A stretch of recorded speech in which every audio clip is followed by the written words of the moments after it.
میں ایک دوسرے ASI امیر بخش کے ساتھ تھانے سے نکلنے ہی والا تھا کہ فضل الدین اور اس کی بیوی بہار آ گئے۔ تھانے دار صاحب، میرا بیٹا کہاں ہے؟ بہار بیوی نے چھوٹتے ہی پوچھا۔ آپ نے اس کو مارا شارا تو نہیں ہے؟ فضل الدین نے کہا، وہ تھا کہاں اتنے دن سے؟ آپ کو وہ کہاں سے ملا ہے؟ میں نے کہا، تم بالکل بے فکر رہو، وہ ٹھیک ٹھاک ہے۔ میں اپنے بیٹے سے ملنا چاہتی ہوں۔ بہار بیوی نے بے تابی سے کہا، آپ نے اسے کہاں چھپا رکھا ہے؟ حوصلے سے کام لو بیوی، میں نے ذرا سخت لہجے میں کہا۔ شکر کرو وہ مل گیا ہے، ابھی وہ حوالات میں بند ہے، تم چاہو تو جا کر مل لو، ساجد کے باپ نے کہا۔ پر تھانے دار صاحب، میں نے تو سنا ہے آپ نے ساجد کو جیرے سے جھگڑا کرتے ہوئے گرفتار کیا ہے۔ جیرے کو تو آپ نے چھوڑ دیا اور میرا ساجد حوالات میں پڑا ہے۔ یہ کیا بات ہوئی تھانے دار صاحب؟ بات بہت لمبی ہے اور خاصی پیچیدہ بھی، میں نے ایک گہری سانس لیتے ہوئے بتایا۔ تھوڑا انتظار کرو، سب تمہاری سمجھ میں آ جائے گا۔ میں ابھی ساجد کو لے کر جاؤں گی، بہار بیوی نے ضدی لہجے میں کہا۔ یہ ممکن نہیں ہے بیوی، میں نے سمجھانے والے انداز میں کہا۔ تمہارا بیٹا بالکل محفوظ ہے، کوئی فکر فاقے کی بات نہیں، ہم آج ہی اسے چھوڑ دیں گے، کچھ ضروری تفتیش باقی ہے۔ ساری تفتیش ہمارے ہی لیے ہے تھانے دار صاحب، وہ برہمی سے بولی۔ ہم نے کیا بگاڑا ہے آپ کا؟ میں نے کہا، میں تمہارے درد کو سمجھ رہا ہوں، مگر ہمیں بھی کچھ قانونی تقاضے پورے کرنے ہوتے ہیں۔ تم اطمینان رکھو، تمہارے بیٹے کو کچھ نہیں ہوگا، وہ قانون کی حفاظت میں ہے۔ پھر میں نے حوالدار فرمان علی سے کہا کہ وہ انہیں ساجد سے ملاقات کے لیے لے جائے اور اسے تاکید کر دی کہ ہماری واپسی تک وہ تھانے ہی میں رہے اور کسی بھی طرح کے کام کے لیے باہر نہ نکلے۔ پھر میں اور ASI امیر بخش اللہ رکھی کے گھر کی طرف روانہ ہو گئے۔ اللہ رکھی کے گھر کا پتہ مجھے ماسٹر علم دین نے بڑی تفصیل سے سمجھا دیا تھا۔ اللہ رکھی کا گھر قبرستان کی طرف جانے والے راستے پر تھا۔ اس کے گھر کی پکی نشانی وہ کھوہ تھا جو عین اس کے دروازے کے سامنے بڑے سے میدان میں واقع تھا۔ کھوہ کے پاس بڑ کا ایک درخت لگا ہوا تھا۔ میں نے دیکھا چند بچے کھوہ کے پاس ہی کھیل رہے تھے۔ میں نے ایک 8 سالہ بچے کو آواز دے کر اپنے پاس بلا لیا۔ اس وقت ہم وردی میں تھے۔ وہاں موجود بچوں نے پولیس پولیس کا شور مچانا شروع کر دیا۔ میرا مطلوبہ بچہ میرے نزدیک آیا تو میں نے اس کے سر پر ہاتھ پھیرتے ہوئے پوچھا، اوے کاکا، تمہارا نام کیا ہے؟ وہ معصومیت سے بولا، کادو۔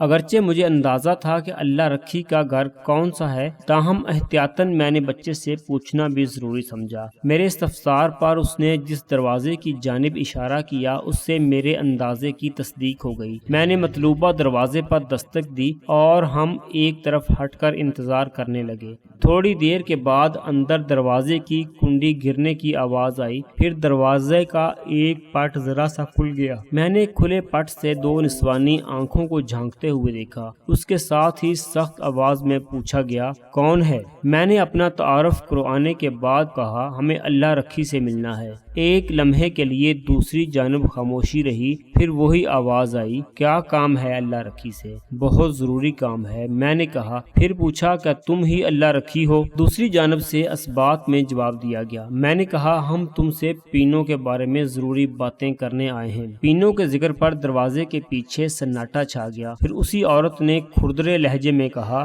میں غیر مردوں سے زیادہ بات کرنا پسند نہیں کرتی، اس وقت میرا خاوند گھر میں نہیں ہے، جب وہ موجود ہو تو آنا۔ اتنا کہہ کر اللہ رکھی نے دروازہ بند کرنا چاہا تو میں نے جلدی سے اپنا دایاں پاؤں دونوں پٹوں کے درمیان رکھ کر اس کی کوشش ناکام بنا دی۔ اس نے بفرے ہوئے لہجے میں کہا، شرم نہیں آتی آپ لوگوں کو؟ پھر میرے پاؤں کو ہٹانے کی کوشش کرتے ہوئے بولی، اکیلی عورت کو دیکھ کر پریشان کرنے چلے آتے ہیں۔ میں نے روبدار آواز میں کہا، بی بی سیدھی طرح ہمارے سوالوں کا جواب دو ورنہ ہم سختی بھی کر سکتے ہیں۔ وہ بولی، تھانے دار صاحب، دھمکی دیں کسی اور کو جا کر؟ میں نہیں ڈرتی کسی سے، ہم کسی کے گھر سے کھاتے ہیں کیا؟ فضول باتیں بند کرو اور ہماری بات غور سے سنو۔ میں نے کہا، تم وہ ہستی ہو جس کے ساتھ پینو کو آخری بار دیکھا گیا ہے، تم ہمیں بہت کچھ بتا سکتی ہو، تمہارے تعاون سے ہم پینو کا سراغ لگا سکتے ہیں۔ میں پینو کے بارے میں کچھ نہیں جانتی، اس نے سخت لہجے میں کہا۔ آپ کو کسی نے غلط بتایا ہے۔ میں نے کہا، ہماری معلومات غلط نہیں ہوتی اللہ رکھی،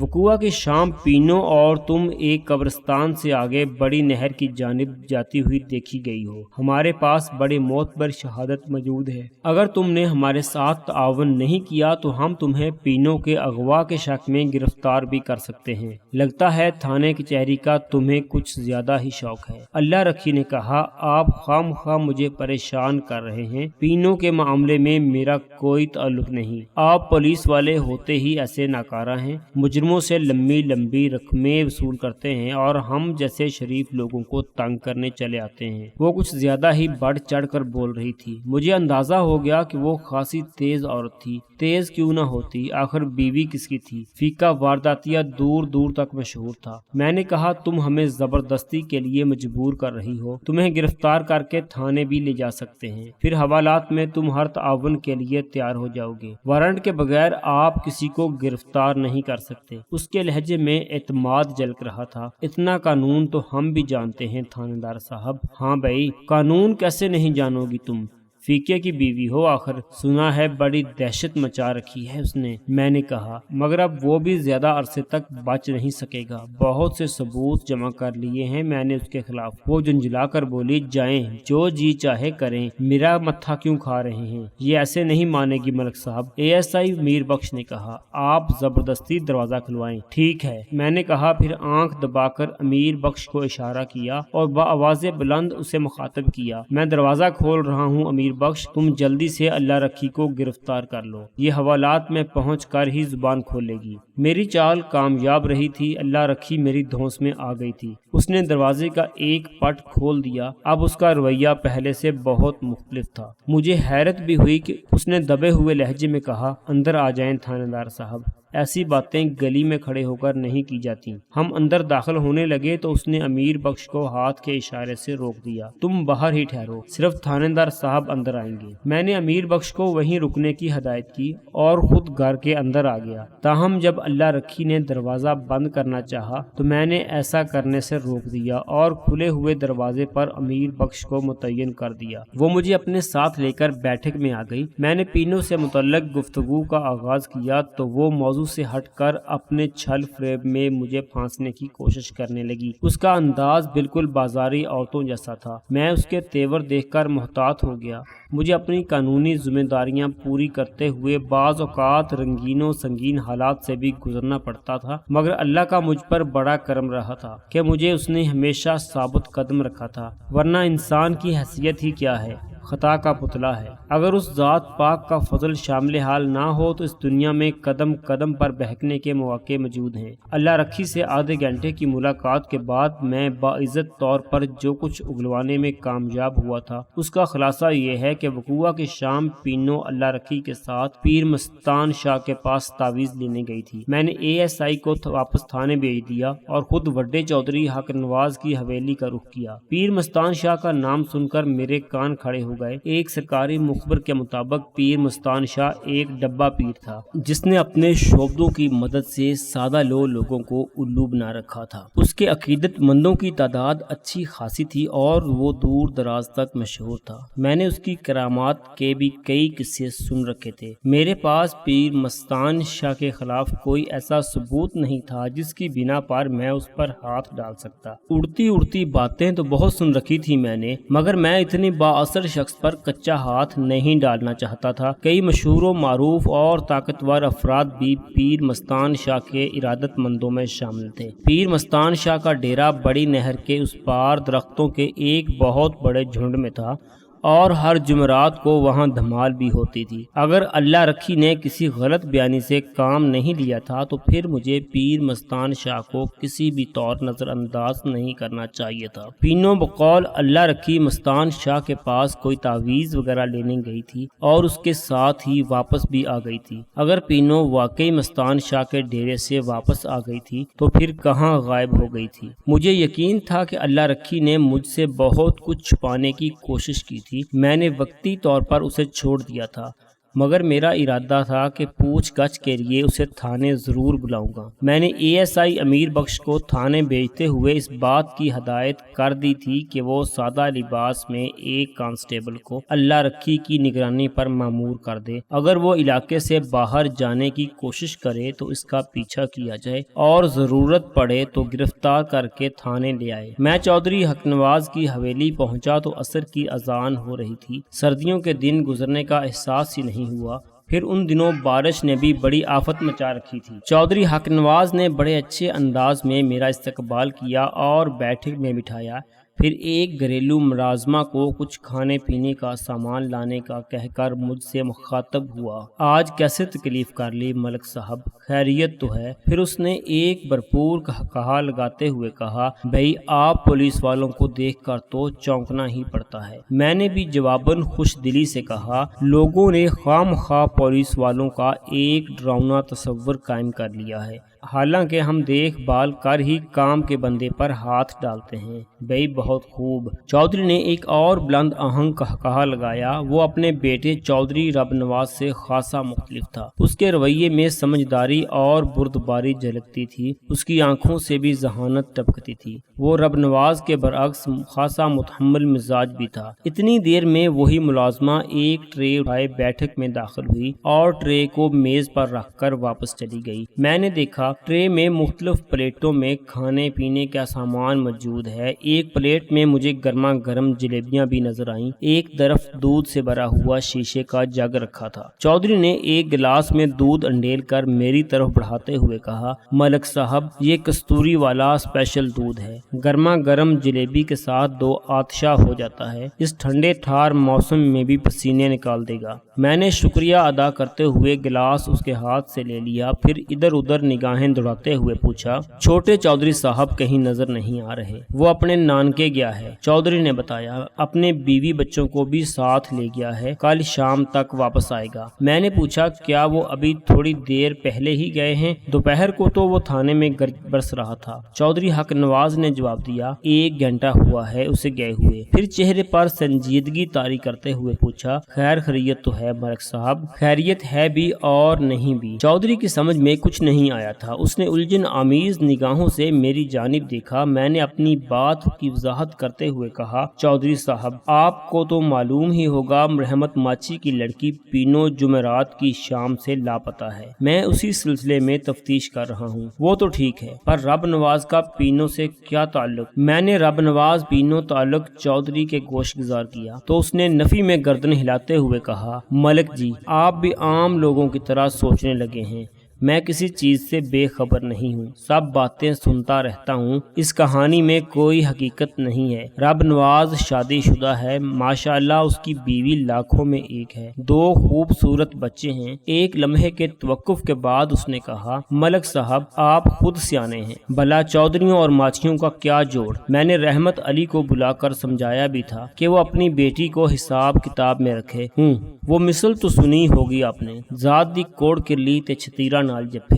میں سوچ میں پڑ گیا، چودھری حق نواز یا تو اپنے بیٹے کے کارناموں سے واقف نہیں تھا یا پھر دانستہ اس کے کرتوتوں کی پردہ پوشی کر رہا تھا۔ بہرحال میں نے اس سلسلے میں زیادہ قرید مناسب نہ سمجھی اور اپنے مطلب کی بات کرتے ہوئے چودھری کو باور کرایا۔ رب نواز ماچھیوں کی بڑی حمایت کر رہا تھا چودھری صاحب، میں نے کہا، آج تھانے میں بھی بڑی اکڑفوں دکھا رہا تھا۔ چودھری بولا، مجھے سب معلوم ہو چکا ہے اور میں نے اسے خاصا سمجھایا بھی ہے، اب آپ کو شکایت کا موقع نہیں ملے گا۔ ایک لمحے کو رک کر اس نے جلیبی کا پورا کنگن منہ میں ٹھونسا، پھر کستوری والے دودھ کا بڑا سا گھونٹ بھرتے ہوئے سلسلہ کلام کو آگے بڑھایا، ملک صاحب کیا بتاؤں، اگلا منہ ہے، جوانی بڑی منہ زور ہوتی ہے، پھر رب نواز ہے بھی بڑا اتھرا، میں زیادہ زبردستی بھی نہیں کرتا ہوں، آپ بالکل بے فکر رہیں، اب وہ تھانے نہیں آئے گا اور نہ ہی آپ کے معاملات میں مداخلت کرے گا۔ بہت بہت شکریہ چودھری صاحب، میں نے اٹھتے ہوئے کہا، پھر وہاں سے واپس چلا آیا۔ یہ بات میرے حلق سے نہیں اتری تھی کہ رب نواز پینوں میں کوئی دلچسپی نہیں رکھتا تھا۔ خیر یہ ایک باپ کے جذبات تھے، اکثر والدین اپنی اولاد کی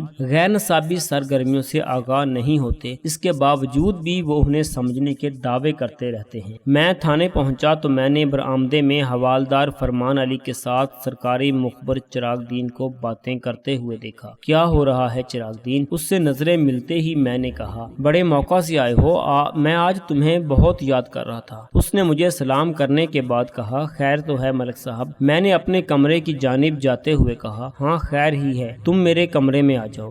حوالدار نے پوچھا، ملک صاحب کھانا شانا؟ نہیں طلب نہیں ہے، میں نے ہاتھ کے اشارے سے منع کرتے ہوئے کہا۔ آج دوپہر کا کھانا تو گول ہی ہو گیا تھا، مگر ابھی تھوڑی دیر پہلے میں چودھری کی حویلی سے دودھ جلیبی سے خوب سیر ہو کر آیا تھا۔ چراغ دین کمرے میں آ کر بیٹھ گیا تو میں نے اسے ساری صورتحال سے آگاہ کرنے کے بعد کہا، ہمیں آج ہی پیر مستان شاہ کے ڈیرے پر جانا ہے۔ مجھے امید ہے کہ وہاں سے پینوں کا کوئی سراغ مل جائے گا، اور ہاں، اندر صرف ہم دونوں جائیں گے، اور وہ بھی سادہ لباس میں۔ باقی نفری ڈیرے کو چاروں طرف سے گھیر لے گی۔ کیا خیال ہے؟ وہ چند لمحے سوچتی ہوئی نظروں سے مجھے دیکھتا رہا، پھر بولا، خیال تو آپ کا زبردست ہے، مگر میری ایک تجویز ہے۔ ہاں بولو۔ وہ بولا، ہم وہاں سائل کی حیثیت سے جائیں گے تاکہ پیر مستان شاہ کو ہم پر کسی قسم کا شک نہ ہو۔ اگر لڑکی وہاں سے برآمد ہو گئی تو آج ڈبے پیر کا راز بھی فاش ہو جائے گا۔ ایک لمحے کے توقف کے بعد اس نے کہا، پولیس کے جو جوان ڈیرے کی نگرانی کریں گے وہ بھی سادہ لباس میں ہوں گے، اور بوقت ضرورت ہم انہیں پہلے سے طے کردہ مخصوص اشارے سے اپنے پاس بھی بلا سکیں گے۔ میں نے چراغ دین کی تجویز سے اتفاق کر لیا۔ اس کے بعد میں نے 8 پولیس والوں کی 4 ٹولیاں ترتیب دیں۔ ہر ٹولی 2 پولیس جوانوں پر مشتمل تھی۔ طے یہ پایا کہ ڈیرے کی چاروں سمتوں میں ایک ایک ٹولی پہرا دے گی۔ میں نے تھوڑے تھوڑے وقفے سے ایک ایک ٹولی کو روانہ کرنا شروع کر دیا تاکہ وہ نگرانی کے لیے محفوظ مقام تلاش کر لے۔ ہمارا ارادہ سب سے آخر میں جانے کا تھا۔ میں نے اپنا سروس ریوالور بھی نیفے میں اڑس لیا تھا اور پولیس کے جوانوں کو یہ بات بتا دی تھی کہ اگر وہ ڈیرے میں فائر کی آواز سنیں تو سمجھ جائیں کہ ہمیں ان کی مدد کی ضرورت ہے۔ میں اور چراغ دین جب تھانے سے روانہ ہوئے تو رات نے اپنے پر پھیلانا شروع کر دیے تھے۔ آخری ٹولی کے روانہ ہوئے آدھا گھنٹہ گزر چکا تھا۔ مجھے امید تھی کہ سب نے اپنی اپنی پوزیشن سنبھال لی ہوگی۔ پیر مستان شاہ کے چمچہ خاص نے ہمارا استقبال کیا اور ہمیں لے جا کر ایک کمرے میں بٹھا دیا۔ استقبال کرنے والے شخص کا نام مجھے بعد میں کھنڈی معلوم ہوا تھا۔ وہ ایک آنکھ سے محروم تھا۔ اندر لانے سے پہلے اس نے اپنی اکلوتی آنکھ سے گھور کر اچھی طرح جائزہ لیا تھا، پھر مطمئن ہونے کے بعد ہی وہ ہمیں پیر صاحب کے حضور لے گیا تھا۔ ہم کمرے میں پہنچ کر خاموشی سے ایک کونے میں جا کر بیٹھ گئے۔ وہاں کچھ اور لوگ بھی موجود تھے۔ پیر صاحب کمرے کے شمالی کونے میں ایک گدی پر براجمان تھے۔ ان کے سامنے لکڑی کا بنا ہوا 4 پایوں والا ایک اسٹینڈ رکھا تھا۔ لکڑی کے اس اسٹینڈ پر ٹین سے بنی ہوئی ایک سیاہ رنگ کی صندوقچی رکھی تھی۔ صندوقچی کا سائز تقریباً 1.5 ضرب 2 فٹ تھا۔ کمرے میں چاروں طرف اگربتیوں کا دھواں پھیلا ہوا تھا۔ پیر صاحب نے ایک نوعمر لڑکے کو پیٹ کے بل فرش پر لٹا رکھا تھا۔ وہ فرش پر بچھی ہوئی چٹائی پر اوندا لیٹا دھیرے دھیرے کرا رہا تھا۔ پیر صاحب نے اپنے دائیں ہاتھ میں ایک چھڑی تھام رکھی تھی اور آہستہ آہستہ اسے اس نوعمر لڑکے کی پیٹھ پر پھیر رہے تھے۔ وہ زیر لب کچھ بڑبڑا بھی رہے تھے۔ الفاظ غیر واضح تھے، اس لیے میرے پلے کچھ نہ پڑا۔ بعد میں مجھے معلوم ہوا کہ وہ لڑکا گردے کے درد میں مبتلا تھا اور پیر صاحب اس کا شافی علاج فرما رہے تھے۔ لڑکے کے لواحقین اسے لے کر رخصت ہو گئے تو وہاں ہمارے علاوہ 3 افراد باقی رہ گئے۔ ان میں ایک ضعیف العمر عورت تھی، اس کے ساتھ ایک باریش شخص تھا، اس کی عمر لگ بھگ 35 سال ہوگی۔ تیسری ایک جوان لڑکی تھی جو ٹاسے کی چادر کا بڑا سا گھونگھٹ کاڑے بیٹھی تھی۔ وہ تینوں ایک ساتھ پیر صاحب کی خدمت میں حاضر ہوئے۔ پیر مستان شاہ نے مستانی نگاہوں سے ہمیں دیکھا، پھر اس بوڑھی عورت کو مخاطب کر کے فرمایا، انڈا لائی ہو؟ وہ با ادب با ملاحظہ گویا ہوئی، جی بابا جی، گھر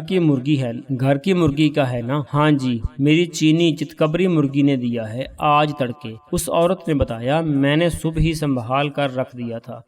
پیر صاحب نے گھونگھٹ والی لڑکی کو گھورتے ہوئے ایک طویل سانس کھینچی۔ میں نے پیر صاحب کی آنکھوں میں ہوس کے سائے لہراتے بڑے واضح طور پر دیکھ لیے تھے۔ اس دوران میں باریش شخص نے کوئی بات نہیں کی تھی۔ بعد میں مجھے پتا چلا کہ وہ اس عورت کا بیٹا اور لڑکی کا بڑا بھائی تھا اور وہ گھونگھٹ بردار لڑکی کے علاج کی خاطر وہاں آئے تھے۔ پیر صاحب نے ہاتھ بڑھا کر اس عورت سے کہا، لا وہ انڈا مجھے دے دے۔ عورت نے جٹ سے انڈا پیر صاحب کے حوالے کر دیا۔ پیر صاحب نے عورت سے انڈا لے کر لکڑی کی چوکی پر رکھ دیا، پھر چوکی ہی پر رکھے ہوئے قلم دان میں سے قلم نکال کر روشنائی کی مدد سے انڈے پر آڑی ترچھی لکیریں کھینچنے لگے۔ انڈے کی ایک طرف انہوں نے الو کی شبیہ بنا دی۔ آگے آ جا، پیر صاحب نے لڑکی کی جانب جلالی نظروں سے دیکھتے ہوئے کہا۔ لڑکی کھسک کر ان کے قریب آ گئی۔ پیر صاحب نے انڈا لڑکی کی طرف بڑھاتے ہوئے کہا، اسے اپنی گود میں رکھ لے۔ لڑکی نے حکم کی تعمیل کی۔ پیر صاحب نے ٹین کی صندوقچی میں سے ایک آہنی راڈ برآمد کی۔ اس راڈ کے ایک سرے کو لڑکی کے سر سے مس کرتے ہوئے انہوں نے آنکھیں بند کر لی۔ کچھ دیر وہ خاموش بیٹھے رہے،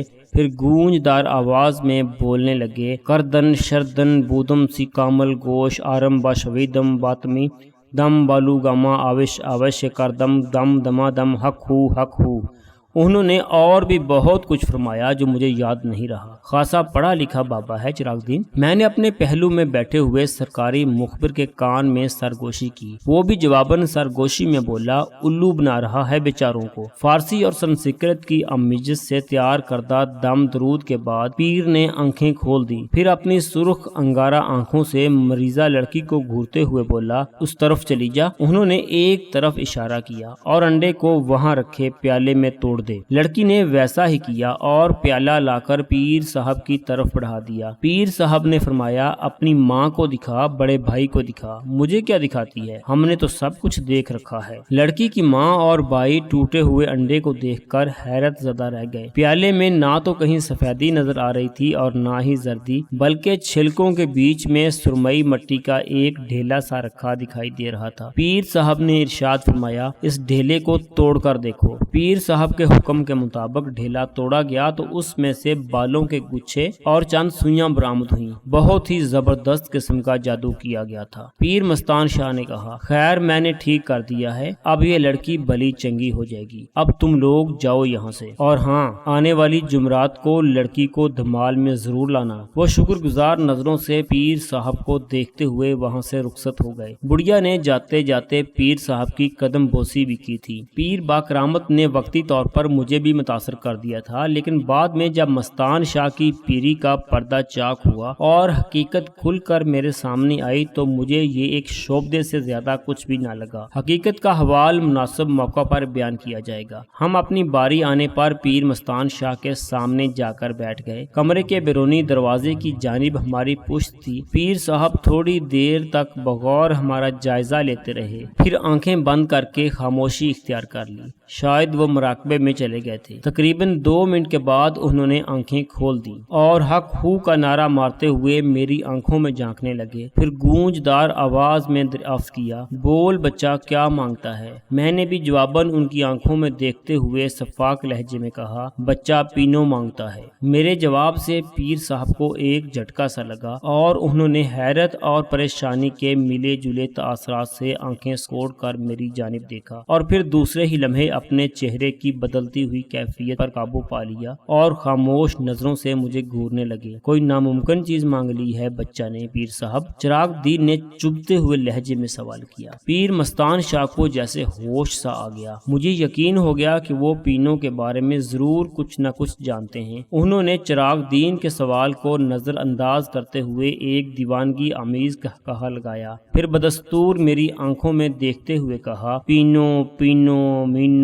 تینو۔ ایک لمحے کو رک کر مزید کہا، ہاں وہ تینوں اڑ گئیں، تینوں سمتوں میں، اب تم چوتھی سمت میں جاؤ گے، نہیں ملیں گی، کبھی نہیں ملیں گی۔ پیر مستان شاہ نے پھر آنکھیں بند کر لی۔ مجھے ان کی اس بےہودہ حرکت پر غصہ آ گیا۔ میں نے تیز لہجے میں کہا، میرا نام ملک صفدر حیات، میں پینوں کو تلاش کر رہا ہوں۔ وہ جمعرات کی شام کے وقت اللہ رکھی کے ساتھ تمہارے پاس آئی تھی کوئی تعویذ شویز لینے، بس اسی وقت سے غائب ہے، اللہ رکھی۔ پیر مستان شاہ نے زیر لب دہرایا، پھر آنکھیں کھول دیں۔ میں نے دیکھا ان کے چہرے کے تاثرات اچانک بدل گئے تھے۔ مجھے ان کی آنکھوں میں حیرت اور خوف کے ملے جلے سائے لہراتے نظر آئے۔ وہ پھٹی ہوئی آواز میں بولی، اللہ رکھی تم یہاں اس وقت کیوں آئی ہو؟ ہم دونوں نے غیر ارادی طور پر ایک ساتھ پیر فتوت کی نظروں کا تعاقب کیا اور مڑ کر اپنے عقب میں دیکھا۔ دروازے میں اللہ رکھی کھڑی تھی۔ میں نے پہلی ہی نظر میں اسے پہچان لیا تھا، مگر وہ ابھی تک مجھے پہچان نہیں پائی تھی۔ ایک تو کمرے میں لالٹین کی مدھم روشنی تھی، دوسرے اس وقت میں سادہ لباس میں تھا۔ پھر اسی وقت باہر سے دو آدمیوں کے آپس میں جھگڑنے کی آواز آنے لگی۔ ایسا محسوس ہو رہا تھا جیسے وہ دستوں گریبان ہوں، بآواز بلند گالم گلوچ بھی کر رہے تھے۔ پھر مجھے دروازے میں جگ چشم کھنڈی کی جھلک دکھائی دی۔ وہ کسی نوجوان سے الجھ رہا تھا۔ میں نے اس نوجوان کو پہچان لیا، وہ میرے ہی تھانے کا ایک چاقو چوبند کانسٹیبل تھا۔ میں سمجھ گیا کہ ASI امیر بخش نے اسے اللہ رکھی کی نگرانی پر مامور کیا تھا اور وہ اس آفت کی پرکالہ کا تعاقب کرتے ہوئے یہاں تک پہنچا تھا۔ اس کانسٹیبل کا نام طفیل تھا۔ اللہ رکھی اس دوران میں ہکا بکا کھڑی صورتحال پر غور کرنے کی کوشش کر رہی تھی، مگر اس کی سمجھ میں کچھ نہیں آ رہا تھا۔ میں بجلی کی اسی سرعت کے ساتھ اٹھ کر کھڑا ہو گیا اور پھر ایک زوردار لات پیر صاحب کے رخ مبارک پر رسید کر دی۔ اس کے ساتھ ہی میں نے اپنے ریوالور سے ایک فائر بھی کر دیا۔ اسی دوران میں چراغ دین نے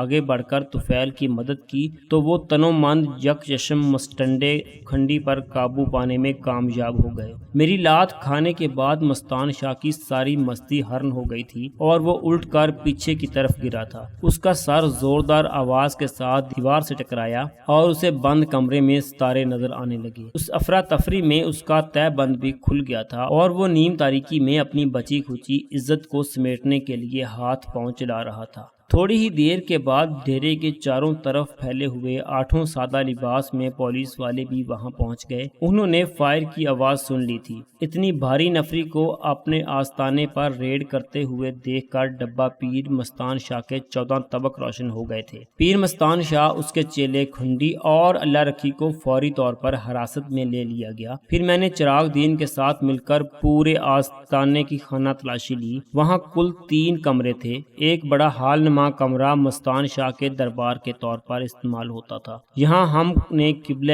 پیر صاحب کی درگت بنائی تھی۔ اس بڑے کمرے کے پہلو میں ایک چھوٹا کمرہ تھا، وہ پیر صاحب کا بیڈ روم تھا۔ تیسرا کمرہ احاطے کی بیرونی ذمت میں تھا، یہاں جگ چشم کھنڈی کا قیام تھا۔ ہم نے پورے آستانے کی ایک ایک چیز کو الٹ پلٹ کر دیکھ لیا، مگر پروین عرف پینو کا کوئی نام و نشان نہ مل سکا۔ آخر کار ہم زیر حراست افراد کو لے کر تھانے آ گئے۔ واپسی سے پیشتر میں نے سپاہیوں کو آستانے کی نگرانی کے لیے وہیں چھوڑ دیا تھا۔ جب ہم تھانے پہنچے تو رات کے 8 بج رہے تھے۔ ابھی کچھ زیادہ وقت نہیں ہوا تھا، مگر یوں محسوس ہوتا تھا جیسے آدھی رات بیت چکی ہو۔ سردی اپنے شباب پر تھی اور پورے علاقے میں ہو کا عالم طاری تھا۔ میں نے گرفتار شدگان کو حوالات میں ڈال دیا۔ ASI نزاکت شاہ لاہور سے واپس آ گیا تھا۔ میرے پوچھنے پر اس نے ساجد کے بیان کی تصدیق کر دی۔ اب ساجد کو حوالات میں بند رکھنے کی ضرورت نہیں تھی، اس کی بے گناہی ثابت ہو چکی تھی۔ پینو کے اغوا سے اس کا کوئی تعلق نہیں تھا، اس لیے میں نے اسے جانے کی اجازت دے دی۔ وہ میرا شکریہ ادا کر کے جانے لگا تو میں نے مسکراتے ہوئے کہا، بچو اب بھول کر بھی اس سینما کا رخ نہ کرنا۔ وہ جھینپ گیا، پھر تیز تیز قدم اٹھاتے وہاں سے چلا گیا۔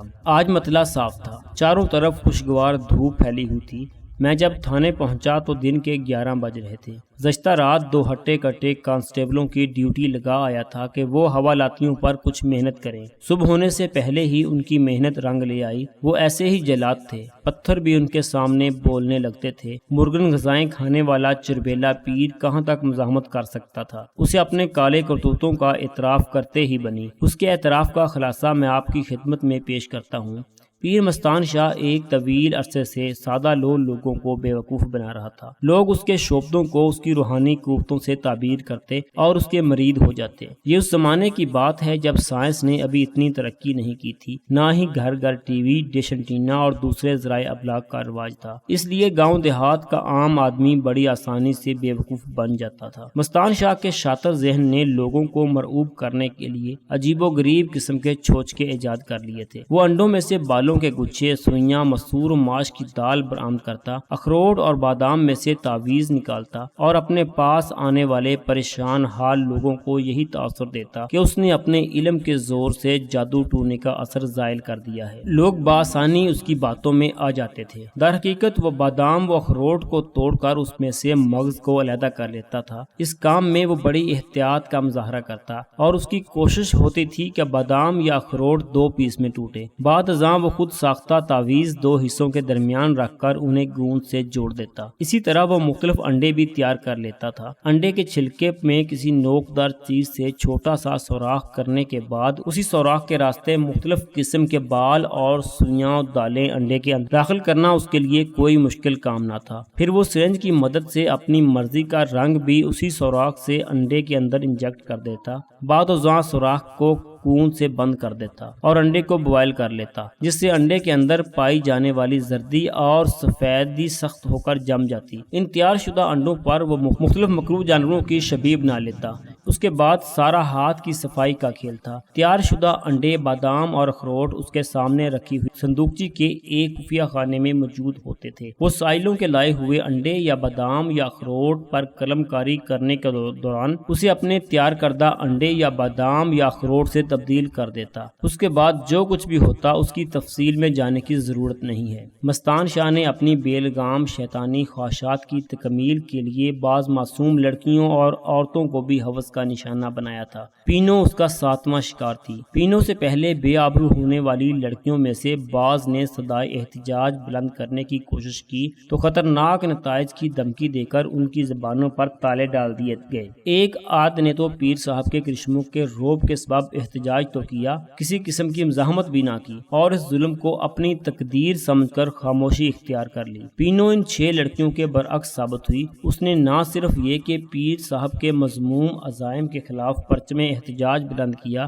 بلکہ الٹا اسے سنگین نتائج کی دھمکی بھی دے ڈالی۔ مجبوراً پیر صاحب نے پینو کو ہمیشہ کے لیے خاموش کر دیا۔ اس شیطانی کھیل میں کھنڈی اور اللہ رکھی کا کردار مستان شاہ کے ایجنٹوں کا سا تھا۔ وہ شکار گھیرنے پر مامور تھے۔ اللہ رکھی جانتی تھی کہ چودھری رب نواز ہاتھ دھو کر پینو کے پیچھے پڑا ہوا تھا اور اسے یہ بھی معلوم تھا کہ پینو چودھری کو سخت ناپسند کرتی ہے۔ وہ کنواں سے 2 روز پیشتر گھر کی لپائی کے لیے چھپڑ میں سے مٹی نکالنے گئی تو وہاں اس کی ملاقات اللہ رکھی سے ہو گئی۔ اللہ رکھی نے مناسب موقع جان کر پینو کی دکھتی رگ پر انگلی رکھ دی اور اسے راہ دکھائی کہ وہ چھوٹے چودھری سے پیچھا چھڑانے کے لیے پیر مستان شاہ سے جادو اثر والا تعویذ لے لے، اور ساتھ ہی اس نے پیر صاحب کی ڈھیروں تعریفیں بھی کر دیں۔ پینو نے سوچنے کی مہلت لی اور آخرکار اللہ رکھی کی تجویز پر عمل کرنے کے لیے تیار ہو گئی۔ وہ ہر صورت میں رب نواز سے جان چھڑانا چاہتی تھی۔ اللہ رکھی نے مستان شاہ کو پہلے ہی باخبر کر دیا تھا۔ جمعرات کی شام کو جب وہ وہاں پہنچی تو دمال اپنے عروج پر تھی۔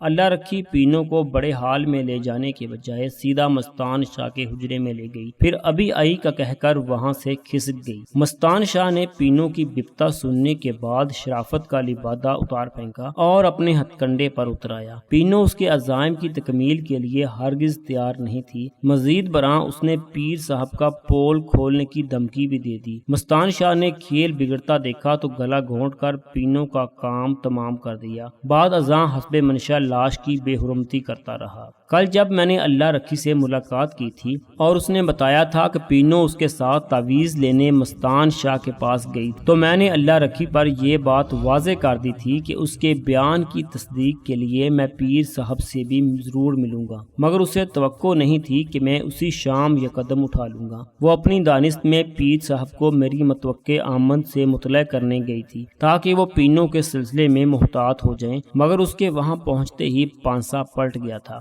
میں نے مستان شاہ کی نشاندہی پر پینو کی لاش برآمد کر لی۔ اسے نہر کے اندرونی حصے میں پل کے قریب ریت میں دبایا گیا تھا۔ سردیوں میں عام طور پر نہروں میں پانی بہت کم ہو جاتا ہے، بس نہر کے وسط میں پانی ایک لکیر کے مانند بہتا رہتا ہے، جبکہ دونوں کنارے خاصے اندر تک خشک ہی رہتے ہیں۔ میں نے پینو کی لاش کو پوسٹ مارٹم کے لیے شہر کے اسپتال بھجوا دیا اور تمام قانونی کارروائی مکمل کرنے کے بعد مستان شاہ، کھنڈی اور اللہ رکھی کے خلاف چالان تیار کر لیا۔ تینوں نے اپنے جرائم کا اقبال کر لیا تھا، لہذا کسی قسم کے ریمانڈ کی ضرورت نہیں تھی۔ کیس اپنی جگہ بہت مضبوط تھا، وہ تینوں کسی بھی صورت بچ نہیں سکتے تھے۔ دوسرے روز یعنی سوموار کو میں نے چالان عدالت میں پیش کر دیا۔ عدالت نے ابتدائی کارروائی کے بعد ان تینوں پر فرد جرم عائد کر کے انہیں جوڈیشل ریمانڈ پر جیل بھیج دیا تھا۔ عدالت میں وہ کیس زیادہ عرصہ نہیں چلا تھا اور یہاں تک مجھے یاد ہے تیسری یا چوتھی پیشی پر ہی انہیں سزا سنا دی گئی تھی۔ مستان شاہ کو قتل عمد کے جرم میں عمر قید اور 30 کوڑوں کی سزا ہوئی تھی، جبکہ کھنڈی کو اعانت